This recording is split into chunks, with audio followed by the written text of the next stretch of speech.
Welcome to Sykes, the Bottom Line Pharmacy Podcast, your regular dose of pharmacy CPA advice to fuel your bottom line, featuring pharmacists, key vendors, and other innovators. Your checks, yes, you can call me, because we the best, Sykes and Company. We the best, Sykes and Company. Your accounting is a mess, there's no need for you to stress. Go online and request from the best. We the best, Sykes and Company. We the best, Sykes and Company, yes. It's definitely a different world, that cybersecurity side with, maybe pharmacies don't really pay attention to or keep up with per se. So I don't know. Yeah. What are your thoughts on that? I would totally agree. It's something that can be easily ignored, and unfortunately, it can really come back to bite you. I would say that pharmacies can and are a target, right? Medical records, Scotty, there's a study out there that an individual medical record is worth, $250 on the dark web, and that compares to like $5 for a credit card number and 50 cents for your social. So, I mean, thieves are really after medical records. A big part of that is ransomware, right? And you've seen tons of larger hospitals and health systems, and we could talk a little bit about Change Healthcare and what happened with them, but they're a huge target because they have potentially pockets to pay or insurance that the thieves are hoping will pay a ransom to take those medical records and turn them into profitability. So certainly we have seen, unfortunately, and heard about independent pharmacies that have been targeted and had been held for ransom. It was a few years ago, a group of stores, they spoke at MLC about they had been attacked. They had come in and all their systems were locked out. So certainly cybersecurity is something that every pharmacy, unfortunately, needs to think about and at least put in some basic safeguards to thwart against kind of those bad actors in the industry. Yeah, certainly. Yeah, it's definitely an easy target, I would think, for someone to pick a random pharmacy and try to gain access somehow. It's just not something that cybersecurity is just not something that everybody maybe takes as serious as it should. And even if they do, there's always going to be vulnerabilities. There's always going to be risks there. We're a tax firm, obviously, accounting firm, so we have a lot of data, and the amount of security and effort, and we have 2 full-time IT people here. It is something we take very seriously, and it's always something you got to be mindful of. We get attacked all the time. We get spam emails all the time, so as does everybody else. So yeah, it's something you got to pay attention to. Yeah, absolutely. One of the things I spoke about when it came to the NCPA MLC was really there's the government agency CISA, or there was the government agency CISA at the very least, Cybersecurity Infrastructure Security Agency, and they had a couple of years back developed what they call cybersecurity performance goals. And so they kind of tried to steer the industry and say, hey, we recognize the importance of cybersecurity. We have industry-specific kind of guidance that we want everyone to be aware of. And what CISA did was kind of develop that core elements, and then HHS picked up those elements and said, okay, we're going to take that one step further. Health and Human Services said, we're going to make this healthcare and public health sector specific. So they have out there, and something I built, the presentation I talked about on was these cybersecurity performance goals specific to the healthcare sector. And they really have 10 what they call essential guidelines and then 10 enhanced guidelines, right? So the overachiever is somebody who's really looking to harden their environment.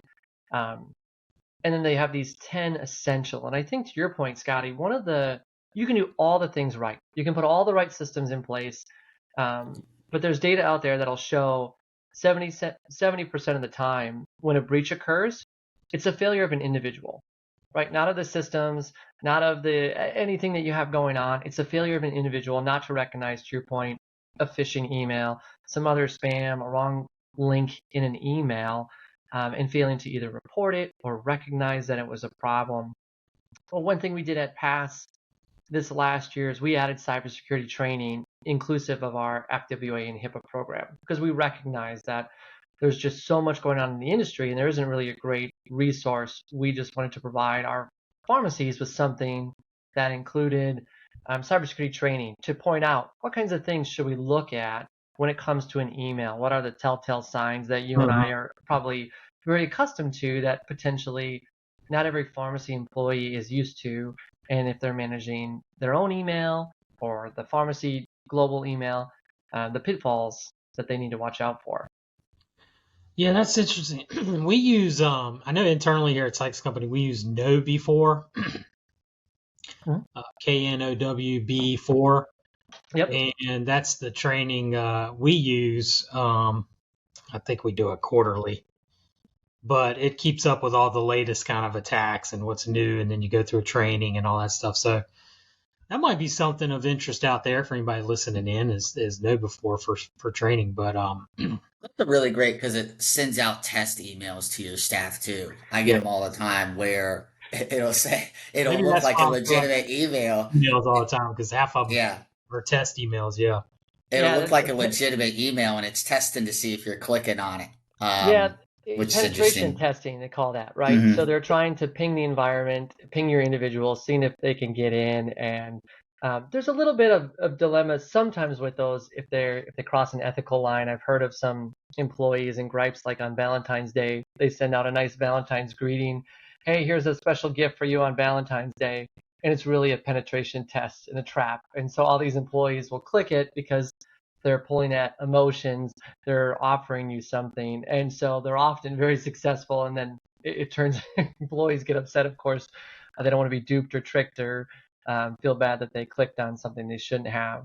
But penetration testing does teach and educate the staff, hey, it's out there, and that's exactly what the bad actors are looking to do. They're looking to craft emails that they think will pique your interest.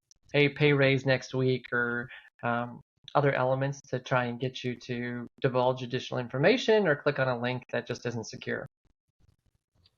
Yeah. I mean, we, it'll say, Austin will say like, hey, you want to check out my tax return and see if you can take me on as a new client or something like that. It's, and Chris, our IT director, he's got stats for everything. So that keeps all the stats, who clicked on it, who didn't. And of course, it's part of our culture here and part of what we do in terms of training and due diligence and how we protect our data and things like that. So definitely need to have that clear expectation with your staff up front that there will be test emails for sure. Yeah. But, I always forward it to Chris and I say, like, is this a phishing email? Yeah. And he'll be like, don't open that. I'm like, all right, great.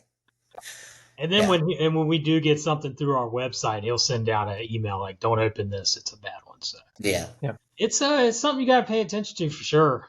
No doubt about it. It is. One of the big things I think pharmacies can do, depending on their systems, we've had it in place for a while, and it's interesting because it relates to Change Healthcare, but multi-factor authentication. I'm sure that you guys have MFA on multiple different systems. I can't even count on one hand the number of systems I have MFA on. And one of the big ones for, I think, pharmacies is certainly securing their Microsoft environment, right? Whether they use OneDrive and SharePoint or they don't, securing their email, locking it down, to the ability to not only authenticate users with a username and password, but also authenticating devices. I mean, there's a lot that environments and having the right people on your team and outsourcing or looking at managed service providers can do to help make sure that you don't have devices outside the country trying to ping your systems, that you just totally block that, you don't even allow it,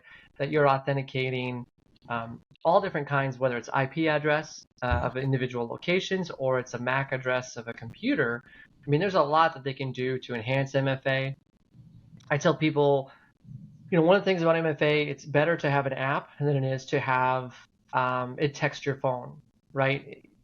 Texting your phone is very common. Sometimes you don't have a choice, right? Your bank maybe forces you into a one-time code through text, but there's a lot of vulnerability with MFA for spoofing your phone, right? If they've got your information and they've got your basic demographics, they can fool AT&T or T-Mobile to send them or do a SIM swap. And now they've got your phone information. Now they've got your MFA to get into banking or other access. So, but MFA is should be required. It's not a required element of HIPAA.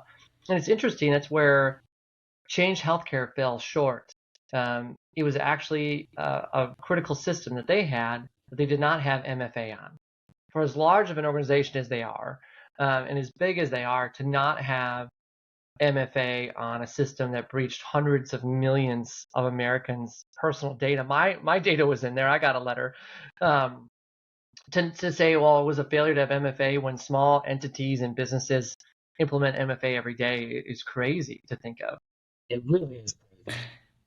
So how does that happen? How does a big organization like Change Healthcare not get on board with MFA? Is that just one of those things where, they didn't roll out the program correctly, or like what is all that? I suspect that they had MFA on certain systems and they just didn't do what we would call in the HIPAA world is a risk analysis. You really need a security risk analysis and a comprehensive one. Every covered entity, which includes pharmacies, hospitals, individual dentist offices, everybody needs to do a security risk analysis.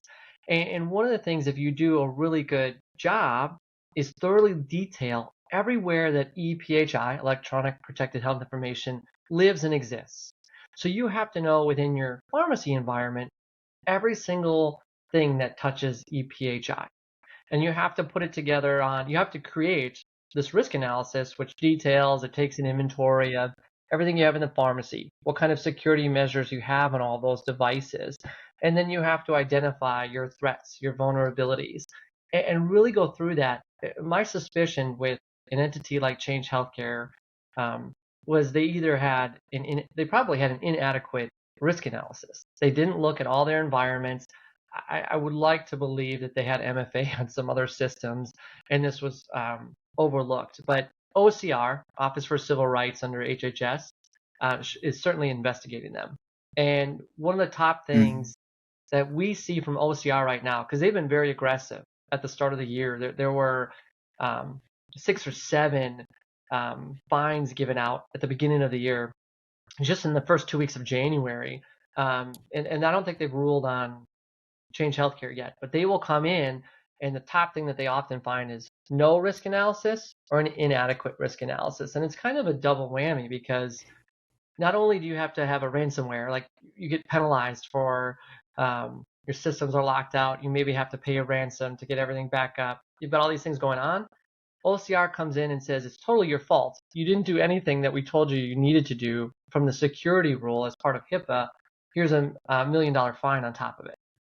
So we've really been cautioning that they will gladly come in and have been coming in very aggressively and issuing fines when a pharmacy or health system's already been hurt from a cyber attack, because they find that they're deficient in applying the security rule. I want to say it's a hospital around our region that got hacked and was locked down for a period of time, maybe a year or two ago. So yeah, it's out there. It's out there. No Well, doubt. I know you guys, I'm sure, deal a lot with 340B, right? From an accounting perspective and looking at that, I have no doubt you have a lot of contract pharmacies or potentially owned by covered entities or FQHCs. But one of the big ones from a few years ago was a 340B third-party administrator had a breach of all their data. And so, one of the things that the HHS Cybersecurity Performance Goals talks about is thinking about your vendor and your supplier cybersecurity requirements, because you're giving, as a contract pharmacy, you're giving that TPA, that third-party administrator, whoever the covered entity uses, the hospital, or if you've chosen it, you have to have some faith in them, because you're giving them all of your dispensing data. And I don't want to slander the third-party administrator, right? It was millions of records, and lots of community pharmacies got pulled into that and notifying patients. It's just a huge breach. There's a breach notification rule under HIPAA, right? So you have to notify and there's additional requirements when you exceed 500 individuals. And so it got to be a huge mess when it came to 340B. I've only heard of that one on the 340B side, but it's critical to think of like where pharmacies share their data in their EPHI, because you're the one sharing it to a business associate, right? This third-party administrator is functioning as your business associate so that you can conduct business. And one of the things we talk about is business associate agreements, right? You have a contractual agreement. Are they agreeing that they're going to safeguard your electronic protected health information the same way that you're required to, right? It's crazy to see, unfortunately, and difficult for pharmacies if they get pulled in that direction. So the pharmacies need to get some agreements signed with these vendors when these instances are to occur, when there's a data share like that. You do before. So before you share any electronic protected health information, you have to have an agreement in place. You don't want to share. You want to bind them to the HIPAA regulations, just like you are. And so you would assign. There's very standard language. It doesn't have to be super difficult from spending a lot of legal fees or anything else. There's a basic structure to a BAA that would make it very feasible for a pharmacy to kind of create a cookie cutter type BAA to ensure that whoever they work with. I mean, we have BAAs. I'll give you an example with our shredding company that we use when we print anything potentially that we're reviewing. We have a BAA with the shredding service. We have a BAA, a business associate subcontractor agreement with the people who that maintain our printers, in case that something got printed or they're working on something and they have to go through, because those printers, we have large, massive printers that have memory, right? So it's possible they could come across something. So we have a business associate subcontractor agreement with our printer repair people. It's those kinds of things that sometimes you forget about and don't really think about. Well, is it really, I'm not really sharing EPHI. Well, in a printer, it could be EPHI. In a shredding situation, it's just PHI in paper form. But those kinds of things are all things pharmacies should be thinking about in the event that a shredding truck drops a bucket off the back, and all of a sudden prescription records are shared, spewing all over the highway. Who's responsible? Did you have an agreement? All those things can come into play very quickly. Yeah, you don't want to mess around with the HIPAA. I'll tell you, and it's interesting. They have a new director. Melanie Fontaines was the director under the old administration, but they were getting very aggressive. And one of the things that it will be interesting to see is there's a notice of proposed rulemaking that was submitted at the end of December, at the end of 2024. And it really heightens the security requirements. It's going to be a huge burden for pharmacies if it doesn't change the way it is. I know NCPA has commented in the concern about small business and the impact. This notice of proposed rulemaking, in the security rule, there's a lot of flexibility. There's scalability, and there's understanding that a 10,000 bed hospital doesn't have the resources of a 4 or a 5 employee independent pharmacy. So Right. They can't have the same IT infrastructure. They just can't. But what the notice of proposed rulemaking is coming forward is they're going to take all of what they call addressable meaning you can choose whether you do it or not, implementation specifications, and they're going to make them required. And if they make them required, things like encryption, which are not required inherently by HIPAA, things like MFA, those will all be standardized. And part of the rationale that I somewhat agree with, other than the concern and the burden that it can place on small businesses, is our security rule hasn't really been updated since 2003. Well, the world's changed a lot in security since 2003, and they built it to try and make it adaptable, but really 2003, I mean, it's the Stone Age compared to where we are today with a phone in 2003, or maybe that was... you look at artificial intelligence, everything that we do. So this notice of proposed rulemaking is trying to bring things up to standard. And so they solicit for public comment, and CPA, others commented, shared concerns. Hey, everyone wants a safer cyber environment. I don't think anyone's going to argue against that. It's the best way to go about it, and what kinds of impact it can have on independent pharmacy that can be concerning, because they're putting a lot of constraints, things that you even talked about, like you're required to do penetration testing. I mean, a lot of independent pharmacies honestly don't do that today. Whether they do, they have to do vulnerability scans every 6 months. Things like that just aren't out there in the space today. They can serve a great purpose, but it's going to come at a cost, and it's going to come at a burden to small business. So I think there's a lot of concern there related to where that will go. Sometimes notice of proposed rulemakings will disappear and they'll never see the light of day.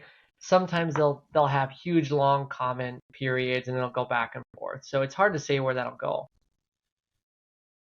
Well, if I had to guess, it sounds like they want to cut regulations in Washington, D.C. So I think if I had to guess, they wouldn't be moving forward with this. But I would have a tendency to agree with you. I think the last administration tried to get it out before year end, right? They were really trying to push it out in 2024 to have something to work with, or an existing framework there. Again, they replaced the director of OCR and did some other things. So I would have a tendency to agree with you. I haven't heard anything more on it since it was initially released.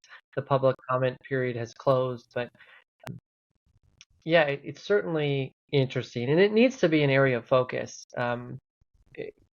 One thing I tell pharmacies is you can find a good partner, a good managed service partner that can help maintain your environment. They can come on site, look at your infrastructure, and then as you educate yourself, if you read like the HHS Cybersecurity Performance Goals, you can just ask them, hey, am I doing all these things? What else can I do to harden my environment? Are we doing the right things with a firewall? There's a lot of things that don't apply. A lot of pharmacies don't have on-prem servers and to do some things that maybe years ago they did, or are they really running backup tapes and things anymore? There's a lot of stuff in the cloud, but there's a lot pharmacies can do to try and prevent from ever being in a situation where they have to respond to some kind of cyber attack. And the cloud is generally very secure because there's certain security requirements in the cloud, like Amazon and things like that. That's probably about as secure as you're going to find anywhere. I would have a tendency to agree with you. I think the only sticking point is making sure the environment's set up correctly, right? That you don't have some public domain, or you don't have they have vulnerability scanning and testing to make sure that there's kind of two rules of thumb when you think about an environment. One is scanning for unauthorized access. Can I get in when I shouldn't get in? And then when I get in and I don't have authority, what can I do anyway? And so they have different ways, different software and different services that are out there to make sure. But I would have a tendency to agree with you. I think certainly the cloud, and whether it's AWS, Amazon Web Services, or others, are more secure than pharmacies years ago trying to run on-prem servers, because there was a lot of fail points there where pharmacies, if they didn't have in-house IT, which most of them don't, to try and maintain those kind of infrastructures, and then not letting equipment get out of date, right? We've all been in pharmacies where just due to time, due to margins, due to everything, they're running on equipment that's 10, 15 years old, and that creates vulnerabilities, right? I mean, you gotta keep equipment and technology up to date to make sure that you have the security. I still have a client that uses the fax machine, and he'll write notes on his fax and then fax it. Well, I think last time, Scotty, we talked about we still have some pharmacies that are using manual, old school cash registers. And I really like the aesthetic. I mean, it kind of goes along with the soda fountain and everything else. Mm-hmm. I think it's great maybe for the soda fountain, probably not great for you from an accounting standpoint. But when it comes to audits and record keeping and proof of copay collection, you just can't operate that way anymore. And you get some owners that have just been doing it so long, and they're stuck in their ways, and they love it, and they're just hanging on. Well, that reminds me, because every year I look at the NCPA Digest, and they'll have a spot on there about point of sale systems, which, you would just naturally think 100% everybody uses a point of sale system, and it'll be like 85%. Yeah. One. I'm like, so what? I don't understand. Like, how is there 15% not? I don't know what the percentage is. In fact, I'm going to look. Yeah. No, it amazes me because I would tell you, and certainly billing third parties, third party audit risk, you got to have a point of sale system. And from you can speak better from an accounting perspective and a cash management perspective, because I think it's an opportunity for pharmacies a lot of times that aren't, they're not depositing cash all the time or correctly or consistently, and it creates issues. We see on the audit side. Yes, it does. Let's see. This is the 24 digest. Sorry, Austin here. In 23, 89% had a point of sale. 89%. Yeah. So yeah, 1 in 10. See that?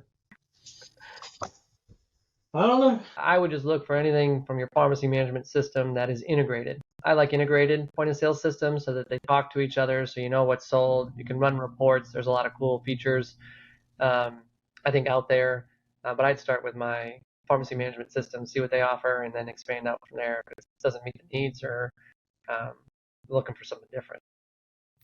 Now, Trenton, you mentioned earlier about artificial intelligence and AI. There's a lot of pharmacies that are getting into AI, and that opens up a whole other can of worms from a cybersecurity perspective. Because now you've got platforms like some of them are using like ChatGPT and they're uploading stuff into there.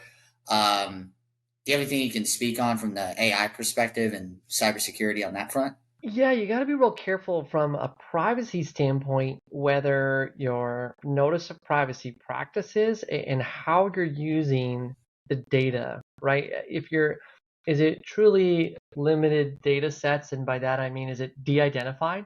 So that it isn't, there's no way you could ever possibly identify data prescription. I'm primarily talking about prescription records here. To look at that, there's a lot of rules, and you have to be careful about some of the restrictions when it comes to like even using patients' PHI to market to them and things like that. There's certain limitations and notification requirements, or you have to get authorization from the patient in order to either sell their data or use their data. So AI, especially if you're, it depends on what you're doing with it and how you're utilizing it. So I would be a little cautious. If it's looking at stripped down reimbursement or other metrics, internally, I don't have concern. I have concern if you're selling it to a third-party vendor and they're going to do other stuff with it, and and what happens? Are they going to safeguard it, and can they even legally have access to it, depending on what they're doing with it and how they manage it? So, I would caution any pharmacy looking into arrangements to make sure that they are appropriate based on HIPAA privacy requirements, whether that's seeking legal counsel, and there's obviously a lot of attorneys in the space that could speak to that, but I would be careful of any third party that's interested in your data or offering your data or saying they're going to comb your data for different information, just to make sure that it's on the up and up. Not saying it can't be and not saying it isn't. I would just want to see what the agreement says. What are they going to do? Can they further disclose or use that? Is it de-identified? All those elements kind of come into play to when you're harvesting like prescription data for AI, potential AI utilization. Yeah, the AI stuff's just going to continue to grow and expand. So that topic will just continue to evolve. But Trenton, what about switching gears here? What about the PBM audit trends you're seeing so far this year? Anything notable to touch on? Yeah, I think there's probably, we're seeing more on-site audits. They continued ever since the pandemic. They've continued to kind of continue to creep back up and create problems. I think on-site audits are some of the more, I worry more about invoice audits. I'm going to go into that in a second, but on-site audits are a big concern for a lot of pharmacies because they're coming in, looking at X amount, and we see a heightened volume from that. What I worry more about from a scale perspective is invoice audits.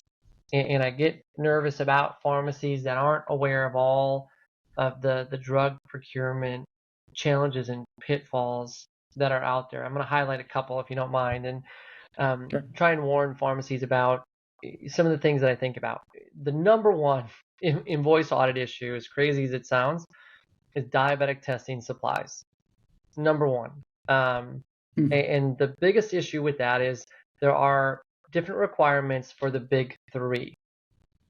Caremark and Express Scripts agree on this one, and they want to make sure that if you're buying diabetic testing supplies, you buy from an authorized distributor of the manufacturer, right? All the different diabetes test strip manufacturers, Abbott, Roche, LifeScan, they all have these authorized distributor lists maintained on their website. There's a few states that require it, California, New Jersey, it's a state law, that you procure diabetic testing supplies from these authorized distributors. And so, unfortunately, pharmacies are billing these brand test strips, and they're losing $5 a box, $10 a box. I'm sure you guys see this stuff. And so, pharmacy owners, what do? They're entrepreneurial. Hey, am I buying right? Let's see if I can buy this for a lower cost. And sometimes you can find it at a lower cost, but it can come back to bite you because now you're not adhering to your PBM contractual requirements with Express Scripts and Caremark. And so we've actually seen one of the diabetic test strip manufacturers, we've written about this, flagging pharmacies for audit because the test strip manufacturers have arrangements with their preferred vendors to provide purchasing data for all the pharmacies. So these wholesalers feed back to the diabetic test strip manufacturers, here's who's buying. Scotty's Pharmacy, he bought 10 boxes last month. And then what they do is they look at the rebate data from all the PBMs. And they say, well, that's interesting. Scotty only bought 10 boxes, but I see that he submitted 50 claims for rebates last month. So something isn't adding up. I don't think Scotty's buying all his test strips from appropriate sources. They may send the pharmacy a letter educating them or threatening them or requiring and asking for them to pay it back, or they may notify the PBM and say, hey, Caremark, you should go here. Here's where you're going to find some money. Go audit Scotty's Pharmacy. And so it is such a racket, and pharmacies have to be very careful. And really, while you can break even on a box procured potentially from some secondary or tertiary wholesaler, in the end, it's really often not worth it. The other element that we see with Optum is Optum doesn't necessarily refer to this authorized distributor of the manufacturer. Optum says if you're going to bill us for test strips, you have to be NABP accredited drug distributor status. You have to be NABP ADD. And then you have to be licensed as a wholesaler. We will not let you buy from OTC distributors. We recognize these are OTC products. We don't care. We don't know if that's a guy in his garage. They have less requirements. You're going to buy from a wholesaler who has to meet state requirements for your state as a wholesaler. So it can't be just an OTC supplier. They have to be a full-blown wholesaler to be able to supply. So it's very difficult, right, to track, okay, so who requires what now, and where do I need to buy, and are they NABP accredited? Well, they're an authorized distributor of the manufacturer, but are they accredited by NABP, and are they licensed as a wholesaler? Like, there's a lot of moving pieces, which is why diabetic test strips are one of the top targets for recoupment, because chances are you're going to miss one of those requirements. And like I said, the manufacturers talk to the PBMs because they don't want to pay rebates for product that isn't procured through their high value supply chain.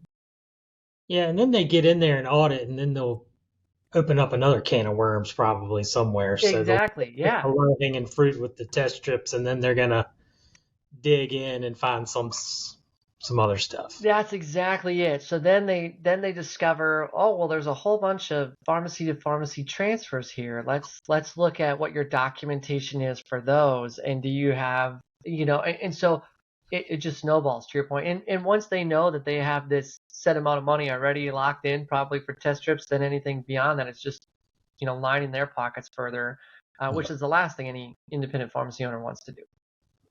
So it is, invoice audits are a very difficult and a scary thing. And I think the other challenge for invoice audits is they look at a very fixed point in time. They say, we're going to look at claims for 12 months. We're going to look at purchases for 12 months. Well, every pharmacy, as you know, Scotty, and you manage, I'm sure, they have inventory on the shelf. They have a book inventory. They have a lot of money in some cases, more than maybe they should have, a couple $100,000 sitting on the shelf. Well, that doesn't matter, right? When you have an invoice audit, what did you bill over a period of time? What did you buy over that period of time? And so it's very difficult for low volume products, pharmacies potentially purchasing bulk items.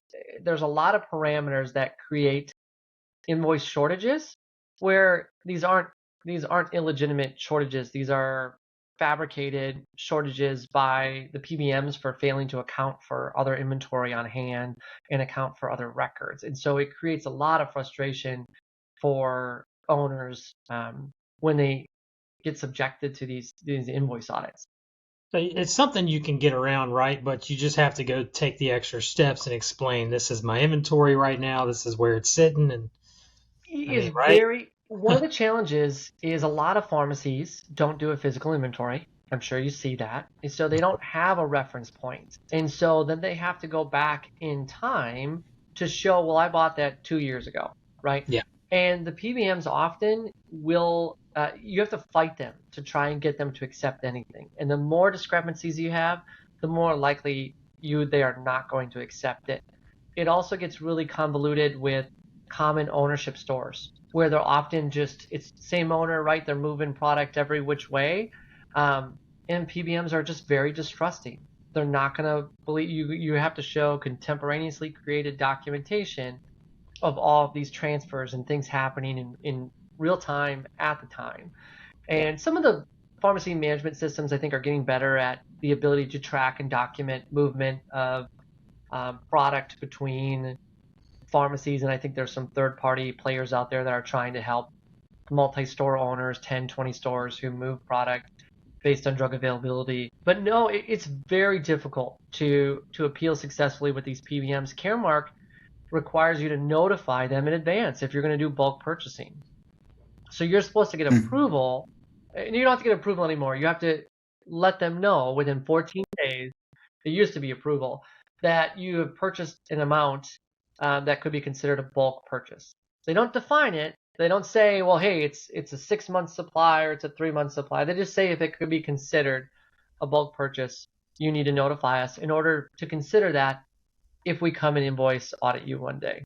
So it's just crazy. It is crazy. And, those PBMs are catching some heat. They're getting some heat right now, more heat than they've ever gotten as far as I've been around.